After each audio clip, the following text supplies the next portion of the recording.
Olá, eu sou a professora Amanda Almozara e essa é a nossa disciplina de Direito Constitucional. Na aula de hoje nós vamos estudar as prerrogativas dos membros do Congresso Nacional e as considerações constitucionais acerca da perda do mandato.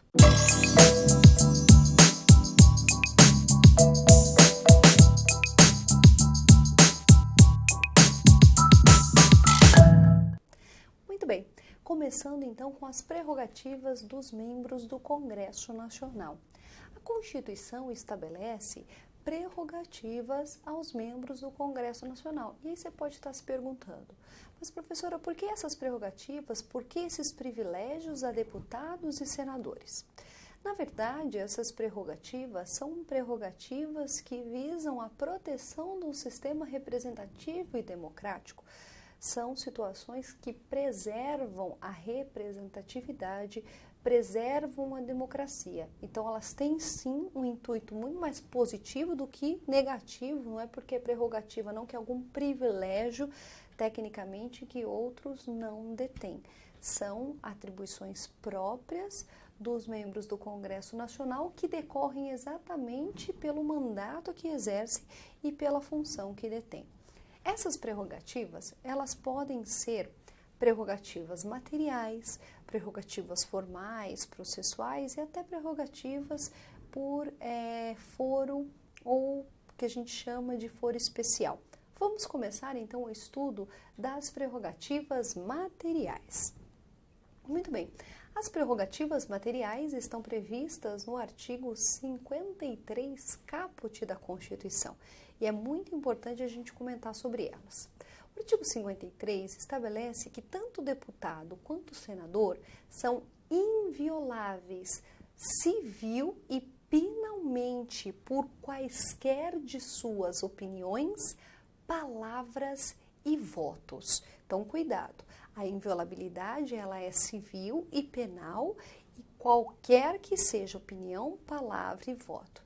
Já viu o deputado, o senador no púlpito ali fazendo aquele pequeno discurso? Muito bem, o que ele disser ali não caracteriza nenhum ilícito civil ou também um ilícito penal.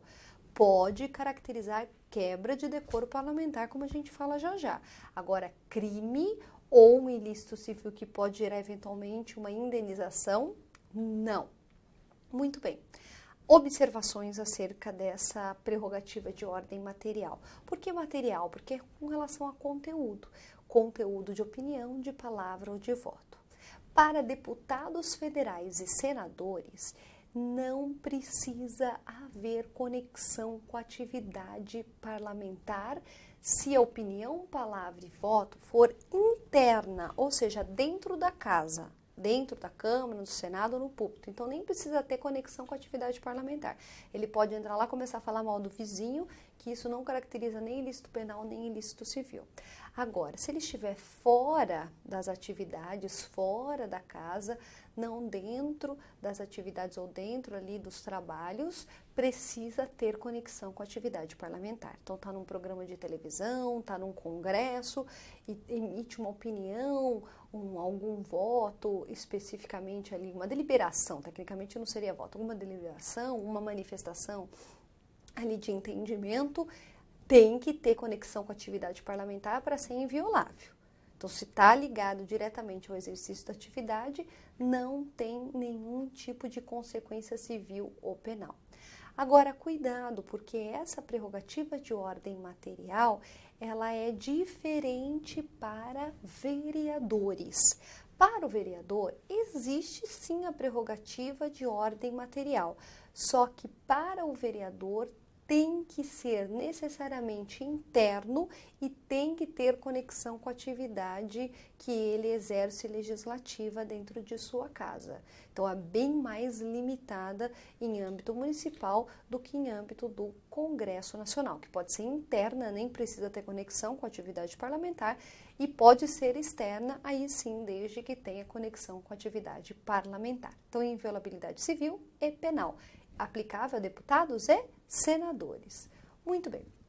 Outra questão interessante é que a Constituição estabelece que para deputados federais e senadores há uma limitação ao dever de testemunhar. O que significa dizer? Deputados e senadores não são obrigados a testemunhar sobre informações que eles recebam ou até que sejam prestadas em razão do exercício de seu mandato, nem inclusive sobre pessoas que lhes confiaram ou confidenciaram alguma informação em razão do cargo que exerçam. Então, há ali uma proteção e uma limitação ao dever de testemunhar. Então, deputado e senador não pode ser obrigado a testemunhar se a informação que ele obteve decorre diretamente do exercício do seu mandato. Professora, quero conferir isso. Artigo 53, parágrafo 6º da Constituição. Muito bem, então, a primeira prerrogativa é a prerrogativa de ordem material, ou seja, quanto ao conteúdo, não caracterizando nem ilícito civil, nem ilícito penal, opiniões, palavras e votos. A segunda é a formal ou também chamada de processual, e aí a gente tem um desdobramento. Como imunidade formal ou processual, o que nós temos? A primeira regra é que desde a expedição do diploma, tanto valendo para deputados quanto para senadores. Então, os membros do Congresso, no geral, não podem ser presos, salvo se a prisão for em flagrante e de crime inafiançável. Anota aí. Então, desde a expedição do diploma, membros do Congresso não podem ser presos, salvo se eles forem presos em flagrante e de crime inafiançável. Ok? Se eles forem, então, presos em flagrante e por crime inafiançável, tem que ser os dois critérios, a mesma coisa. Então, em flagrante e crime inafiançável. Os autos deste processo serão remetidos em 24 horas à respectiva casa, ou seja, se é um deputado, à Câmara, se é um senador, ao Senado. E a casa vai deliberar pela maioria de seus membros se a prisão vai se manter ou não. Então, a casa é que delibera sobre a prisão do deputado ou do senador pela maioria de seus membros. Essa regra de limitação quanto à prisão vale desde a expedição do diploma. Muito bem. Agora, outra regra que também tem a ver com a questão da imunidade de ordem formal ou processual é com relação a eventuais denúncias contra deputados e senadores. Então, não há limitação constitucional quanto à possibilidade de processar deputados e senadores. Agora, se for recebida denúncia por contra deputado ou senador por crime que ele praticou após a sua diplomação, então cuidado. Se houver uma denúncia, e aí a denúncia tecnicamente aqui pelo Ministério Público, como instrumento que deflagra a ação penal. Então, há a denúncia contra um senador e um deputado por crime que ocorreu após a sua diplomação. O Supremo, que recebe essa denúncia, dá ciência à casa que aquele parlamentar compõe, Câmara ou Senado.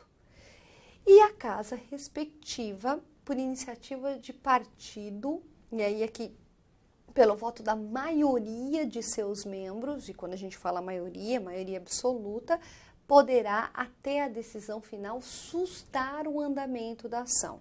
Então, veja, se há uma denúncia, o Supremo dá ciência à casa e a casa, pelo voto da maioria de seus membros, poderá sustar, não é arquivar, é suspender, dar pause no andamento da ação. Então, tecnicamente, o processo contra deputado e senador tem andamento normal, independente de autorização. O que pode acontecer é que, com a comunicação do Supremo, que lhe dá ciência à casa de que um processo foi instaurado e a denúncia foi recebida, a casa pode tomar iniciativa por maioria absoluta de seus membros para sustar este processo.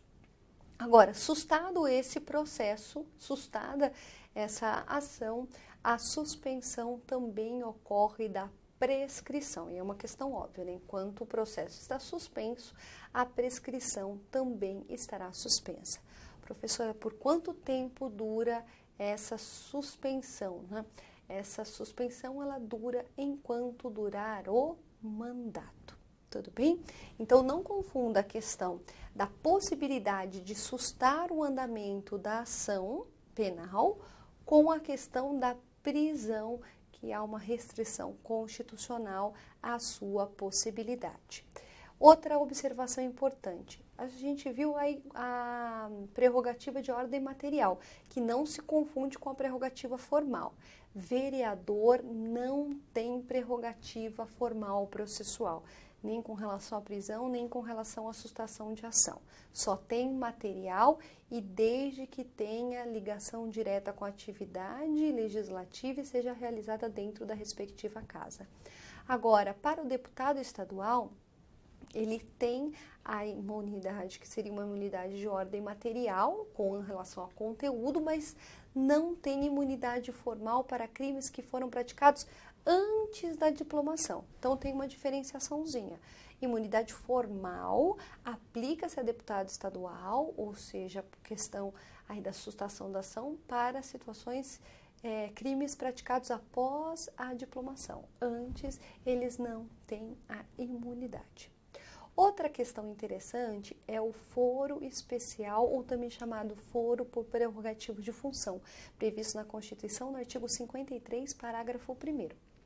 A Constituição, no artigo 53, parágrafo 1º, estabelece que deputados e senadores, desde o momento da expedição do seu diploma, serão submetidos a julgamento perante o Supremo Tribunal Federal. O que significa dizer? Que eles têm um foro por prerrogativa de função. Então, desde a expedição do diploma, os deputados e senadores serão julgados perante o Supremo Tribunal Federal. Cuidado, porque neste caso a prerrogativa de foro aplica-se a todos os crimes, antes ou depois da diplomação.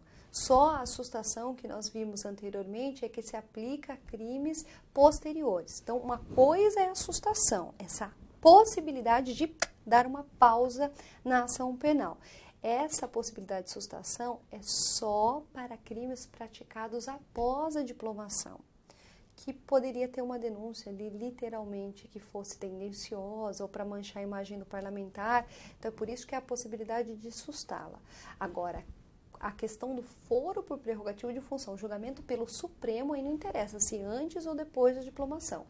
O Supremo tem visa atrativa, basta que o indivíduo exerça o cargo de deputado ou de senador para os processos subirem e correrem perante o Supremo Tribunal Federal. Muito bem. Uma questão bem importante aqui que diz respeito à jurisprudência do STF.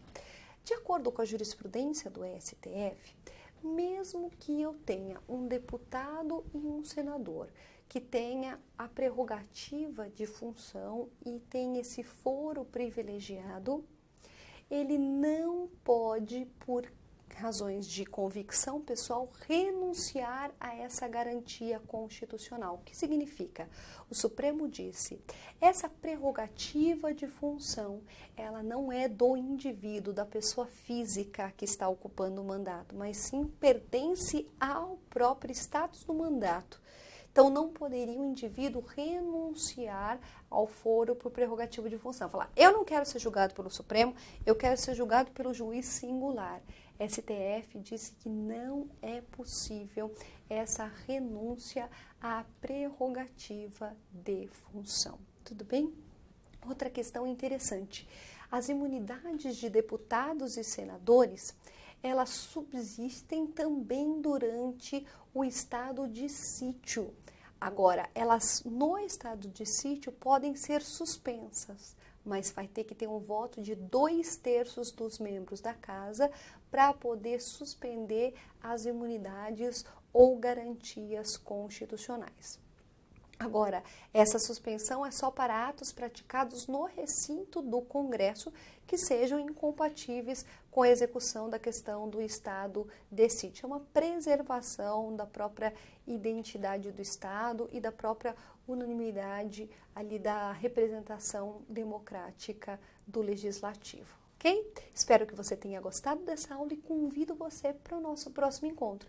Iremos falar de vedações aos parlamentares e também questões acerca da perda do mandato. Obrigada pela atenção e até o nosso próximo encontro.